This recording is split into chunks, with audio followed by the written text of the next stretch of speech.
রাজ্য সরকারের পক্ষ থেকে, গভর্নরের পক্ষ থেকে এত নির্লজ্জ মমতা যে নিজের যে দায়িত্ববোধ, হেরে যাওয়ার পরে যে পদত্যাগ করা সেটাও করতে চায়নি, বলছে আমাকে জোর করে হারানো হয়েছে। আরে তোমাকে যদি জোর করে হারানো হয়, তুমি তো মুখ্যমন্ত্রীর চেয়ারে ছিলা, কেয়ারটেকার মুখ্যমন্ত্রী ছিলা, কি করে সেটা সম্ভব? আর বিজেপি যদি এত ক্ষমতাবান, রেজিনগরে কেন হুমায়ুন কবিরকে হারাতে পারলো না? নওদাতে কেন হারাতে পারলো না?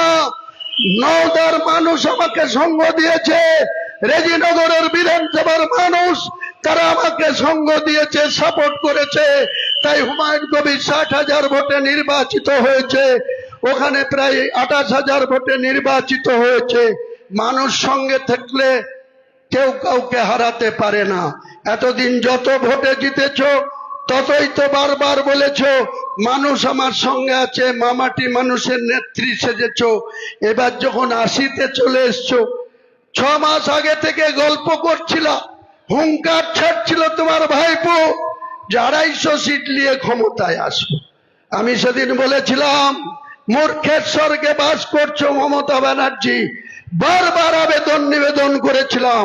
একবার বলছে ববির সাথে কথা বলো, একবার বলছে অভিষেকের সাথে কথা বলো।